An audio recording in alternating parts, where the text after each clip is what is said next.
서울에도 오늘 사상 처음으로 폭염 중대 경보가 내려졌습니다. 40도를 넘나드는 맹렬한 폭염이 서쪽으로 번지고 있는데요.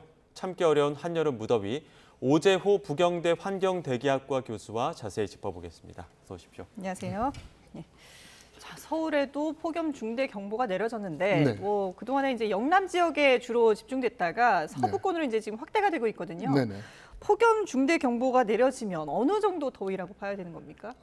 조금 전에 멘트가 있었습니다만 네. 39도 이상 될 텐데 보통 폭염주의보가 이틀 동안 33도 이상이 예상될 때 이래 정보를 주기 위해서 하고요. 네. 35도 이상 이틀 될 때는 경고를 하기 위해서 이런 일이 더우니까 조심하라. 네. 그리고 39도 이상이 될 때는 중대경보돼서 즉시 하던 일을 중지하고 그늘진도로 이동하라는 그 행동으로 하라는 그런 뜻입니다. 네. 예, 영남 지역은 최고 40도 넘는 폭염에 시달렸는데 오늘은 조금 한풀 꺾인 것으로 전해지고 있습니다. 더위 이동 양상은 어떻게 보입니까? 예, 그동안 이제 우리나라 그 중국 밑에 또 일본 밑에 두 개의 고기압이 위치하면서 서풍이 이래 불었습니다. 예. 서풍이 그 소백 산맥을 넘어오면서 열을 내려올 때 열이 가열되니까 그 양산 지역에 열이 갔고요. 또 양산 지역은 비가 작았습니다. 장마 때.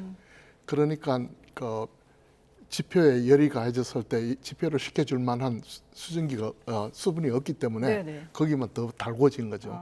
그러다가 최근에 와서 이제 태풍이 그 밑으로 지나가면서 약간 동풍이 불기 시작하면서 바다에 있는 바람이 들어서 조금 그 기온이 내려갔고 반면에 영서지방 그러니까 태백산맥의 서쪽이 이제 다시 표현 현상이 가열되면서 온도가 중부지방하고 수도권 온도가 지금 37도, 38도로 올라가는 것 같습니다. 예.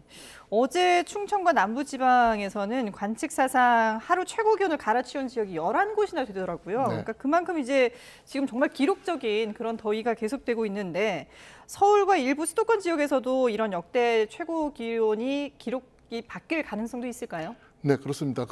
우리가 그 기온하면 계절 변해서 겨울에 차고 여름에 덥고 네네. 이렇게 사이클로 가는 게 보통인데 이 전체가 지구 온난화에 따라서 자꾸 올라가고 있습니다. 그러다 보니까 기록 갱신은 계속 일어날 거로 보고 있습니다. 예. 자, 이쯤 되면은 올해 역대 가장 더운 여름이 되지 않을까 싶기도 한데 과거의 그 여름 폭염 상황과 비교하면 어떻습니까? 예, 그 2018년도, 2024년도가 이제 우리 기록상 폭염에 기억이 남는 그런 기록인데 네. 지금 현재까지 기록으로서는 2024년이 전 세계적으로 제일 더웠던 해로 기록이 되고 있습니다. 그런데 지금 26년이 지금 8월 달까지밖에 오지 않았지만은 네. 적어도 추산하기는 적어도 위인을 할 거다. 어쩌면 24년의 기록을 넘어설지 모른다고 이렇게 조심스럽게 평을 하고 있습니다. 예. 뭐 2위라 하더라도 상당히 더운 거잖아요. 예, 우리가 보통 그 자연과학 하시는 분들은 숫자를 이렇게 많이 예. 하는데 사실은 우리가 뭐 29도다, 또 39도다, 35도다 이런 것들이 그거는 계측기에 의한 거지. 우리 신체는 사람마다 조금씩 다 다릅니다. 네네네. 그러니까 뭐 수치가 예를 들어서 39도에 좀 못 미쳐도 굉장히 더운 거죠. 그래서 예. 각자 조심을 해야 될 그런 온도입니다. 뭐 앞서서도 잠깐 설명을 해주셨습니다만은 이렇게 더운 이유 결국은 이제 고기압 때문인데 우리가 뭐 예. 이불을 두 채를 덮고 있는 그런 상황이다 이런 얘기들을 하잖아요. 예. 그 상층에 고기압이 있으면 예. 고기압이 공기가 내려옵니다. 내려오면 우리가 단열 가열돼서 온도가 좀씩 높아지고요. 지표에서는 장마 끝나온 다음에 이제 하늘이 열렸지 않습니까? 예. 그러니까 일사가 굉장히 강하게 하는데 더군다나 영남 지방을 중심으로 해서 비가 작은 데는 이 일사를 식혀줄 만한 태양 수분이 없습니다. 그러니까 빈 프라이팬을 가열하는 것 같다 이런 표현들을 하더라고요. 예. 그러니까 이게 밑에서는 가열이 되고 예. 또 북태평양 고기압에서는 하층에서 서빈하고 더운 바람을 불어넣고 그러니까 꿀떡은 맞고 아궁이에 불을 지피는 그런 꼴이 돼서 안에 이제 달궈질 수밖에 없는 그런 상황입니다. 장마 때 비라도 좀 많이 왔으면은 그 수분이 좀 있을 텐데 예. 마른 장마 때문에도 더욱더 지금 그렇습니다. 더 더위가 심해진 거죠? 예, 우리가 체온하고 똑같습니다. 체온도 우리가 물을 많이 먹으면 땀이 나면서 열을 식히는데 물을 작게 먹으면 땀으로 나올 게 없어서 예. 체온이 올라가거든요. 예. 뭐 지구도 마찬가지로 보시면 됩니다. 앞서서 이제 뭐 2018년 그리고 2024년 더위를 얘기해 주셨는데 그 해마다 약간의 그 더위의 특징들이 있지 않습니까? 근데 네. 올해는 낮에도 덥고 밤에도 덥고 열대야도 계속되는 그런 상황이거든요. 네, 그렇습니다. 그 이유는 지금 바닷물 온도가 굉장히 높습니다. 예. 우리나라 주변 바닷물이 뭐 27도에서 29도 정도로 형성이 되거든요. 우리가 열대야를 갖다가 이야기할 때 25도 이상 또는 뭐 지방에 따라서는 26도, 제주에 대해서는 27도 이상 되면 새벽의 온도가 네네. 열대야라는데 바닷물이 28도, 29도입니다. 그러니까 그 밤에 열이 더위를 내려가지고 식히러 바닷물에 들어가는 게 아니군요. 예, 지금은 해수욕장 갔으면 전부 다 따뜻한 목욕탕물 같다고 예. 이야기를 하고 있습니다. 예. 자, 지금 워낙 폭염이 심하다 보니까 온열 질환자도 굉장히 늘고 있거든요. 네. 지금 생명 위협하는 재난 상황으로 볼 수 있는데 좀 네. 주의해야 될 점이 어떤 게 있을까요? 예, 저 방금 이야기했던 열대야가 생기면 우리가 낮에 신체가 저 햇빛에 노출되거나 열기에 노출됐다가 우리 밤을 잘 때 뇌가 우리 꿈꾸듯이 예. 쉬는데 신체가 쉬지를 못합니다. 쉬지 못해서 그 회복되지 않은 상태에서 다음날 또 맞이하니까 특히 이제 노약자라든가 이런 분들은 신체가 약하신 분들은 대응하기가 굉장히 약해진 상태에서 또 당하니까 이게 과적돼서 예. 아마 열대가 있는 그 다음 날은 온열 질환자가 대폭 증가하는 거로 그렇게 되어 있습니다. 예. 그럼 어떻게 해야 됩니까?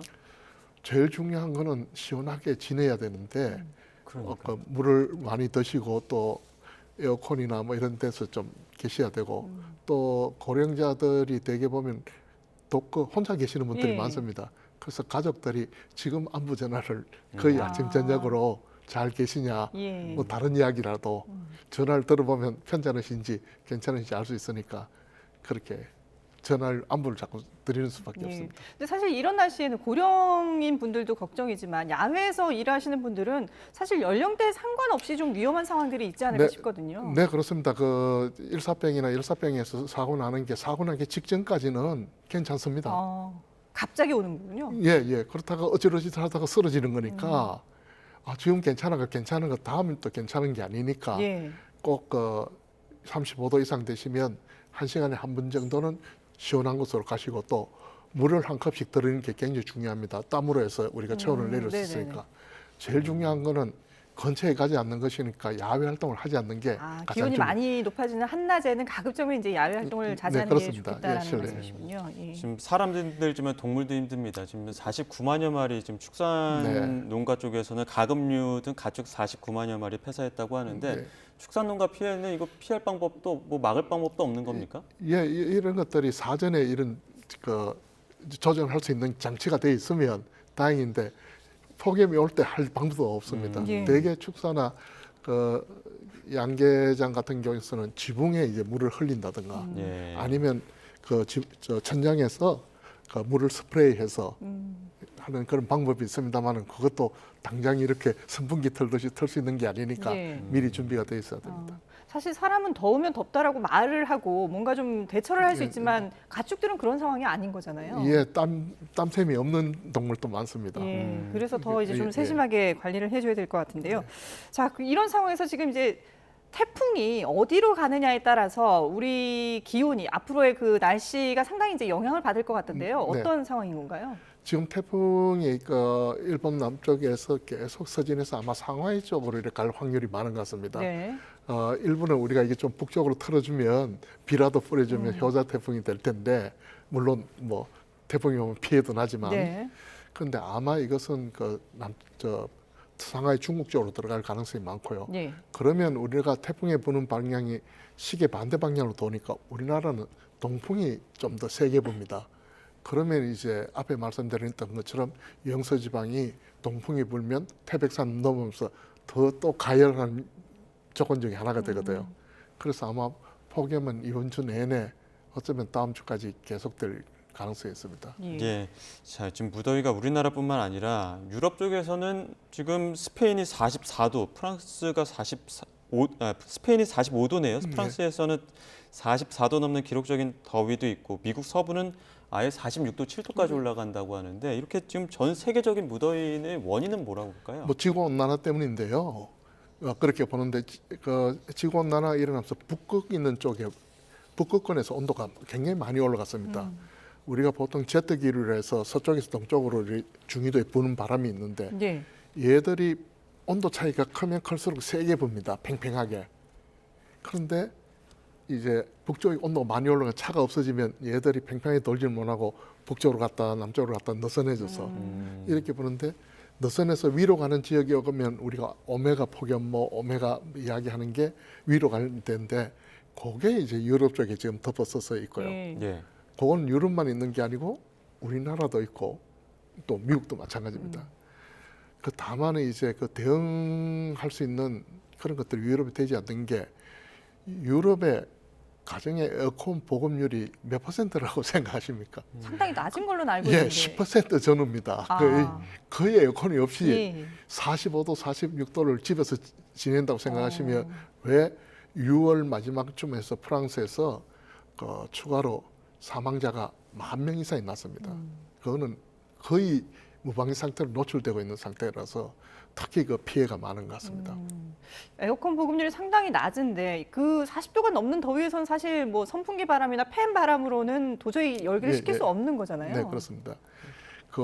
그런 쪽을 몰랐죠. 그 사람들이 돈이 없어 에어컨을 안 단 게 아니고 예. 그전엔 여름에 시원하고 아마 여행 가 보시면 호텔에도 조금 저기 작은 도시로 가면 에어컨이 없습니다. 네. 왜냐하면 여름에 최고 더워도 32도, 뭐 33도 정도고 대개는 30도 전후이니까 견딜만 하고 괜찮았을 텐데 유럽도 이만큼 45도 올라가는 건 상상도 못했고 통계적으로 확률로 따지면 7천만 년에 한 분 있을까 말까 하는 현상. 7천만 년이요? 예, 그러니까 당군이 이래 처음 있는 아. 예. 그런 상태니까 아무도 대비하기가 쉽지 않은 그런 상태입니다. 이게 해를 거듭할수록 점진적으로 더워진다고 하면 대비라도 할 텐데 예. 갑자기 이렇게 더워진 이유도 있습니까? 예, 그게 이제 우연히 그렇게 이렇게 튀었는데 문제는 튀은 게 다시 이제 원상 회복이 되는 게 아니고 네. 예. 거기서 점점 올라가는 그러니까 아마 유럽도 이런 것들에 대한 그 대책이라든가 근본적인 대책이 돼서 아마 상당히 논의가 많이 될 거로 보고 있습니다. 예. 유럽이 역대급 더위를 맞고 있는데 앞으로 더 심해질 가능성이 있다. 네, 그러다 보니까 지금 뭐 우리도 영남 지방의 가뭄이 지금 걱정이다라고 얘기를 했는데 유럽도 상당한 나라들이 물이 없어서 걱정이라고 하더라고요. 네, 그렇습니다. 그 우리가 보통 지구 온난화 그러면 지구가 더워지는 건데 네. 거기에 4종 세트가 따라온다고 봐요. 폭염이 있는 건 뭐 당연히 예. 그렇고 폭염이 있으면 비가 많이 오면 폭염은 없죠. 그러니까 당연히 가물어지고 또 가물어지는 이유 중에 하나가 더워지니까 토양에 있는 수분들이 많이 증발합니다. 네. 그러니까 토양이 메말라가죠. 그럼 나무는 산에 많이 있는데 뿌리에서 흡수할 수증기 없으니까 우리는 숲인데 예. 이렇게 가뭄이 되면 그게 장작입니다. 아, 그래서 산불이 많은 거예요. 예, 한번 불이 나면 확 번지니까 예. 지금 유럽이나 그 미국 쪽에서 산불이 어마어마하게 나가는 이유가 바로 토양 수분이 작아져서 그렇게 나고 있습니다. 지금 원전 돌리는데도 어렵다고 하더라고요. 예, 물이 작으니까 그 냉각수가 냉각이 아니고 따뜻한 물이 되니까 아. 수량도 부족하고 온도도 너무 높고 그래서 아마 중요한 것 같습니다. 예. 실제로 지금 그리스 산불은 일주일 넘게 꺼지지 않고 있고 뭐 이 와중에 소방 헬기 2대가 충돌하는 그런 예. 악재까지도 겹친 상황인데 뭐 습한 저지대라고 하는 네덜란드에서도 산불이 났다고 하더라고요. 이게 지금 이런 상황들이 곳곳에서 계속 발생할 가능성이 많은 거군요. 예, 유럽 전역이 지금 그 산불 위험에 들어가 있고요. 예. 미국도 마찬가지고 미국에서는 또 캐나다 쪽에는 산불의 연기가 그 미국 동부 전체를 해서 대기질이 냄새가 막 네네. 느낄 정도로 이게 전 세계적이고 또 북극권에 있는 툰트라 지역에서도 불이 그 예전보다는 수십 배, 수백 배 더 많이 발화하고 있습니다. 예. 그러니까 산불이 더 이만큼 따라온다고 보시면 됩니다. 우리나라도 지금 바짝 말라 있지 않습니까? 예. 그러다 보니까 소방청이 전국에 화재 위험 경보 경계 단계 내린 상태인데 대형 산불에 대한 대비도 우리나라도 해야 될 것 같아요. 예, 그러니까 아마 소방 당국에서도 지금 현재 경보를 상향 조정했고 이것은 같은 이유입니다. 우리나라도 장마 끝나고 또 장마가 조금 우리가 작은 비가 작은 마른 장마였고 그러다 보니까 산불 위험이 굉장히 많습니다. 그러니까 우리가 흔히 이제 산불을 조심해야 된다라고 하는 그런 주의를 해야 된다라고 하는 시기가 예. 봄철이나 뭐 이렇게 좀 가뭄이 있는 그런 시기를 생각을 했었는데 지금은 여름도 마찬가지로 봐야 되겠군요. 네, 이게 마른 장마고 또 온도가 올라가면 그 산불 가능성이 점점 많아집니다. 그래서 아마 여름 또 이제 주의 단계에 들어가야 될 그런 상황입니다. 그러면은 이 더위가 언제까지 이어질까요? 뭐 제가 전문적으로 예보를 하지 예. 않지만은 그 태풍이 아마 건주 말쯤 중국에 들어가면 다음 주쯤 우리나라 쪽으로 수증기가 올라오면서 비를 좀 자주 서너기를 뿌리지 않겠나 그런 희망을 갖고요. 예. 더위는 지금 현재 우리가 사실은 여름을 6, 7, 8월이라고 이야기하는데 네. 5월 중순부터 9월 말까지를 여름으로 봐야 할 정도로 9월 말까지요. 예, 그러니까 아마 8월 말까지는 계속 폭염 이야기를 할 것 같고 9월 또 더위 이야기를 뭐 많이 화두에 올라올 것 같습니다. 예. 어쨌든 다음 주까지는 이 더위가 계속될 테니까 네. 좀 대비를 철저히 해야 네, 되는 그런 그렇습니다. 상황인 것 같습니다. 네, 지금까지 전국을 덮친 폭염 상황 오재호 부경대 환경대기학과 교수와 함께 자세히 분석해봤습니다. 오늘 말씀 잘 들었습니다. 네, 감사합니다.